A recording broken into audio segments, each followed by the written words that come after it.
Who would have guessed in chemistry class? We talked about alcohol, nicotine. We talked about opium components. Oh, now we do have a few more to talk about, so let's get started. All right, so we're going to go kind of fast through these last couple slides. Synthetic opiates. So these have a similar function to opiates. They work on the same opioid receptors, so to speak, but they have different molecular structures. So they don't have that morphine-like structure. So fentanyl is one. This is used as an anesthetic and an analgesic. Analgesic, remember, that means that it's a pain reliever. It's about 80 times the strength of morphine, so crazy strong here. Methadone is an analgesic, again, a pain reliever, and it's used a lot in the treatment for heroin addiction. So they do what's called a methadone maintenance program where it can relieve some of the pain, but you don't get quite the addictive properties and quite the mood swings that you would get with heroin. All right, the next drug that we want to talk about is cocaine. Cocaine comes from the South American coca bush. So is cocaine a natural product, a semi-synthetic, or a synthetic? Comes from a coca bush. It is a natural product here. This can be used topically or as a local anesthetic, meaning that it dens things. It was actually one of the first dental anesthetics that was used, but it is very, very addictive. It causes cycles of euphoria, again, high points, depression, and cravings. And it also causes, it has psychological withdrawal. So there's no physical withdrawal, just some psychological. I'm going to put my glasses on so I make sure to get all of these points out for you here. So no physical symptoms as morphine and heroin have, such as watery eyes and nose, yawning, sweating, dilated pupils. It is a psychological withdrawal.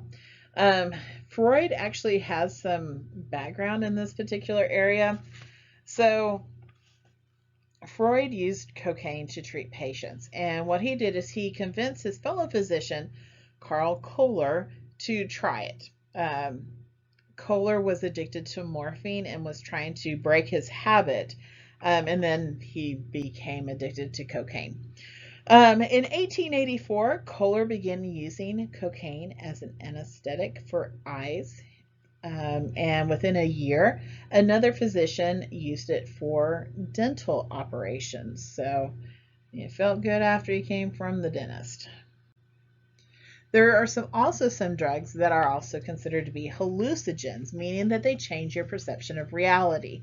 Remember, at the beginning of this chapter, we talked about your perception of reality and how it can be altered. So these that we're going to talk about on this slide especially, there's no medicinal value. They don't affect pain. They are not an analgesic, but they do affect your perception of reality. The first one we want to talk about is mescaline. This comes from the peyote cactus. There's these little mescal buttons at the top of the special type of cactus. They are used in religious rituals of Native Americans, generally considered to be illegal at other places. They cause distortions of reality and deep meditations. So a lot of times if they're going on a spiritual journey or religious ritual of some sort, they are used by Native Americans some. LSD, this one kind of has an interesting background. If you look at the bottom, it actually shows the chemical structure of LSD and the mescaline. So you can kind of compare those two. Lysergic acid diethylamide. This was actually discovered in a chemistry lab by a guy named Alfred Hoffman, a Swiss pharmaceutical, back in 1938. He set it aside. It was very uninteresting. 5 years later, he's studying the ergot fungus that grows on rye and cereal grains called lysergic acid. He prepared a few milligrams of this and noticed he became really, really dizzy, restless, followed by delirium. Well, he wanted to test this. So he swallowed 0.00025 grams. 0.00025 grams, a quarter of a milligram. He had 6 hours of distortions of vision, space, time, paralysis, restlessness, dry throat, shouting, babbling, and a fear of choking. His distortions of shapes and colors continued throughout the day. Now, the story goes on that, he's working in a chemistry lab and he's not feeling so good, so he decides to go home. Well, 1938 was happening in Europe. Oh, yeah, we've got Germany that's starting to invade everyone.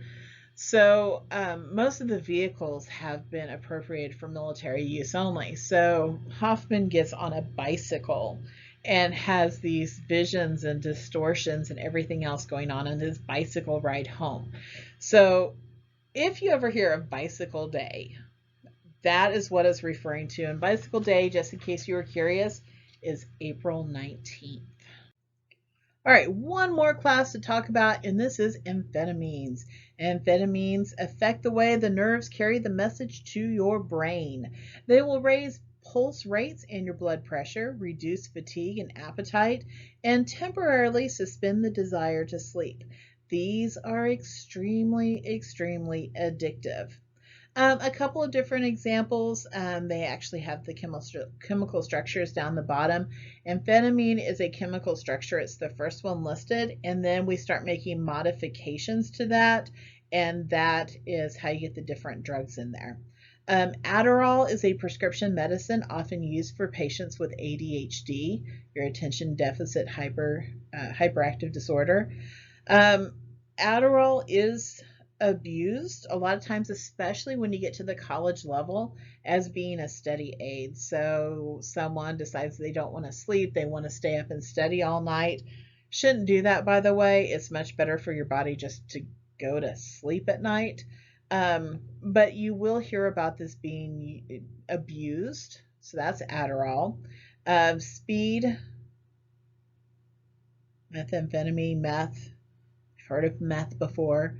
MDMA is ecstasy. It's used as a stimulant and a hallucinogen. So again, guys, just be very, very careful. What can be good for some people and very helpful can be turned around by someone else to make it into something that's very bad. So anyway, I hope you learned a little bit about drugs and medicine, some of the similarities and the differences between them. Yeah, hope you enjoyed.